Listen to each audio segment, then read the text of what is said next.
Hay naku mga ka-good news, ito na naman tayo. Merong anomalya na naman. Bilyon-bilyong piso ang involved sa scam na ito. Paano nga naman? Hindi umabot ng 200,000 ang sumurrender. Ang budget dito ay 2 billion pesos. Paano kaya nangyari yan? Kahit i-multiply nyo pa yan sa calculator, ay hindi mauubos ang 2 billion.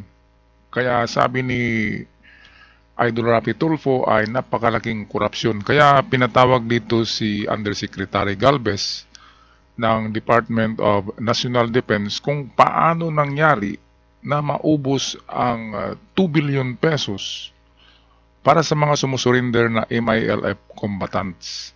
At ang iba nga dito ay sumurinder na walang kaarmas-armas. Kaya pwedeng scam lang ito. Pwedeng civilian lamang ang sumurinder para magkaroon ng 100,000 pesos. Kaya meron talagang anomalya dito. Bakit nauubos ang 2 billion budget para sa surrendery ng mga MILF combatants kahit hindi umabot ng 500,000 yung sumurrender? Atin pakinggan ang balitang ito galing sa UNTV. 22,000 na walang baril.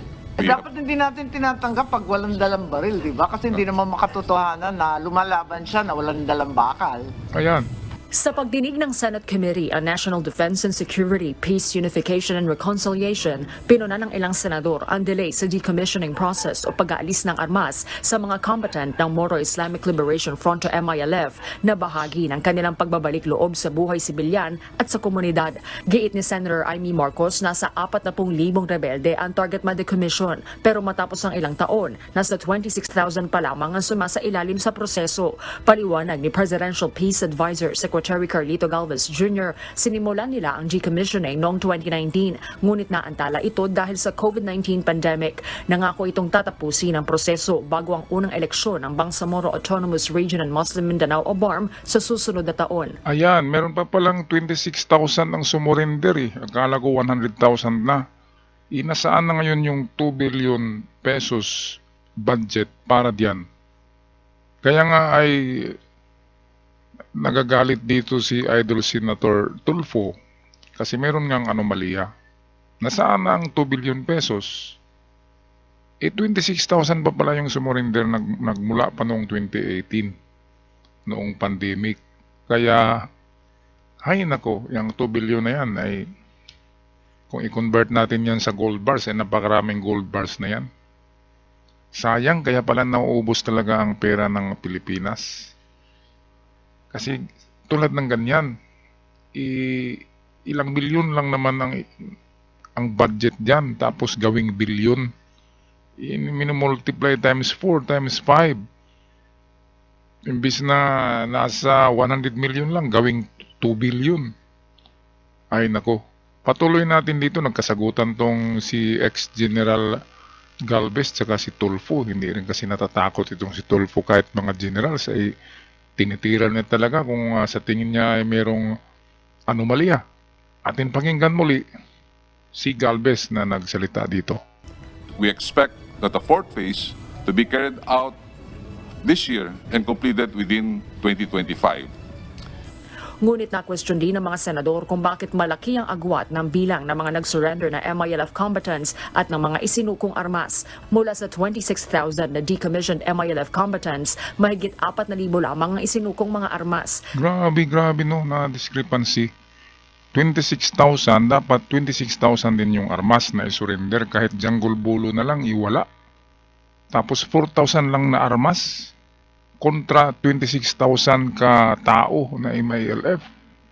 So, ibig sabihin, 26,000 times 100,000, yan ang total na nabawas doon sa 2 billion. Kaya napakalaking pundo pa ang naiwan dyan. Kaya dapat talaga imbestigahan. Sayang, ako ang laki-laki ng tax ko. Mayroon akong tax sa YouTube, mayroon akong tax sa aking employer, sa tinatrabahoan ko.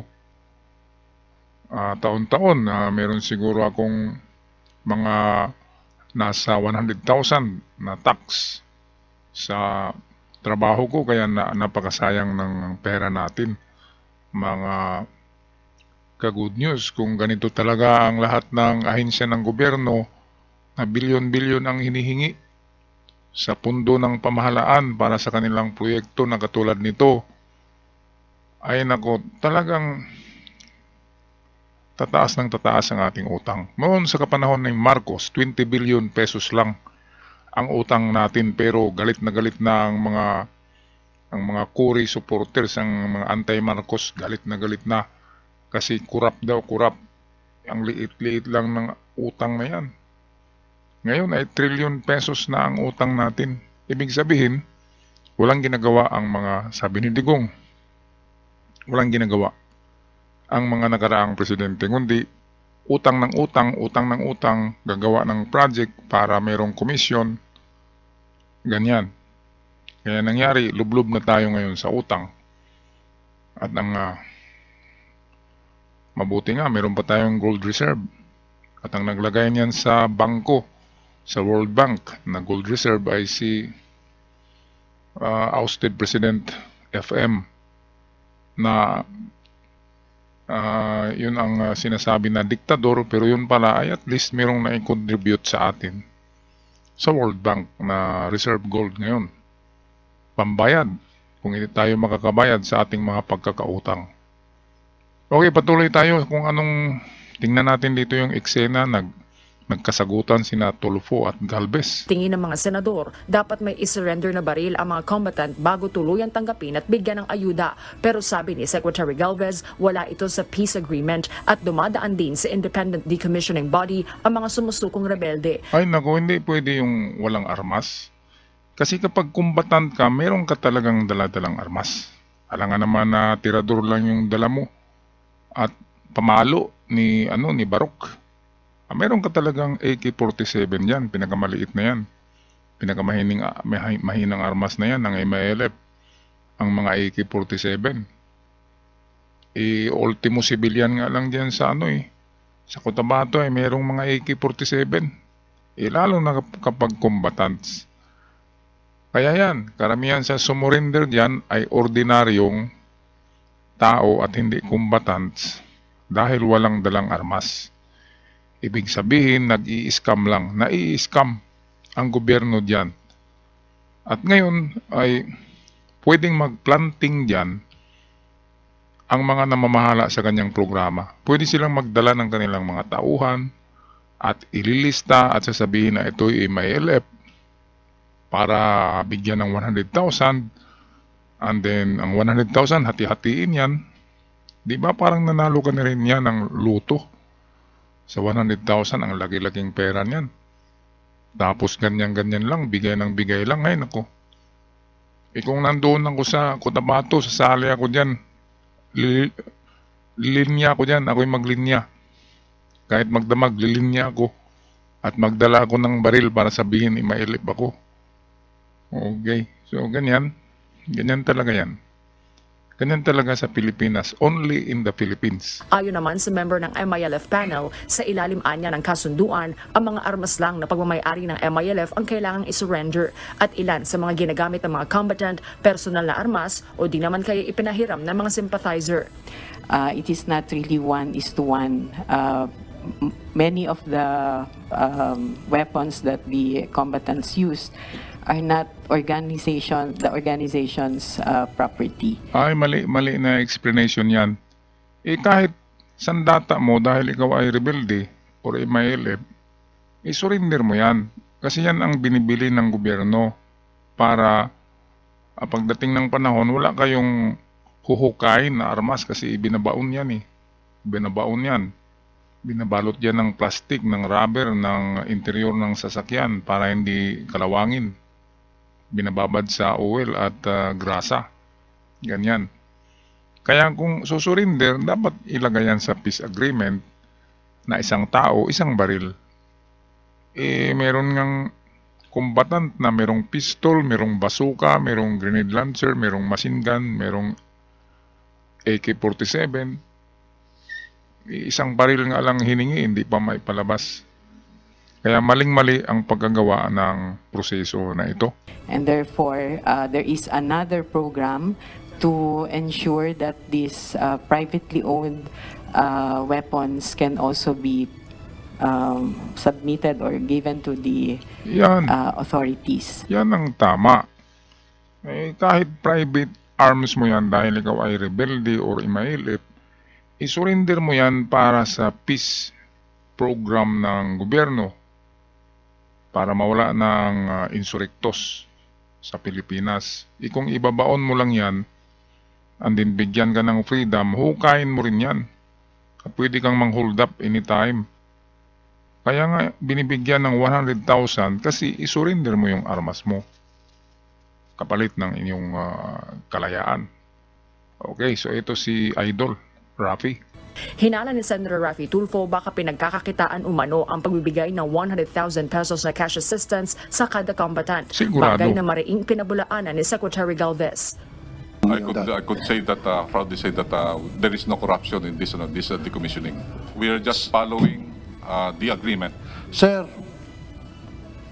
Do not tell us that we are corrupt. I'm not saying you're corrupt. What I'm saying here is, meron pong mga tao dyan sa loob ng inyong organization. Take offense, Senator, that you are already telling us that there is a corruption. I believe that is not a correct accusation to us. Well, sir, I'm sorry. I'll stand by what I said. Galit Meron talaga, pong oh. corruption dito. Tingnan nyo yung mata ni Galvez, oh. Galit na. Parang sasabog na, sige na. Magbanatan na kayo dyan. Tingnan natin sinong matapang dyan. Okay, so ito medyo bumigay kunti si Tulfo dito kasi nanlisik na yung mata ni Galvez. I'll stand by what I said. Meron pong corruption dito. Masaktan ka, I don't care. Sir, I beg to disagree na pagkakitaan po sa rin decommissioning because I myself really implementing this. I would like to really to... Then show me proof. Kasi pag nakapakita ka sa akin ng proof, then babawiin ko. I will show proof, sir. Sa susunod na hearing. I will show that we are not corrupt. Ba't ka nagagalit, Secretary? Because you are accusing us that our organization is corrupt. Yes, Ayan. because napakalaking discrepancy. Ipinasusumitin na ni Sarap tingnan yung no? Sarap panoorin yung ulitin nga natin. Yung ganyan, talagang kapag si Idol Rafi ay talagang halos magbuntalan na Show that we are not corrupt. Ba't ka nagagalit, Secretary? Because you are accusing us that our organization is corrupt. Yes, because napakalaking discrepancy. Ipinasusumitin na ni Ayun. Senator Jinggoy Estrada na siyang chairperson ng komite ang mga dokumento kaugnay nito para makumpirma kung talagang nagkaroon ng korupsyon o hindi. Ay nako, siguradong yan. Gagawa sila ng kopya na gawa-gawa lang, yung hindi original. Para ma-liquidate yung nailabas nila na pera. Imagine 2 billion pesos ang budget para dyan. And then mauubos yan. Naku, napakalaking kahangalan yan. 26,000 lang ang sumurrender na combatants. Hindi pwedeng maubos ang 2 billion. Ay nako. So, ayan. Napangiti na naman tayo kay Idol Rafi Tulfo in bang mode? Beast mode o ano ba yan tawag yan kung sa basketball? Beast mode ngayon si Idol Rafi Tulfo. Okay, kudos to the Tulfo. At hanggang sa muli, mga ka-good news, ako'y magpaalam na maraming salamat, Pilipinas.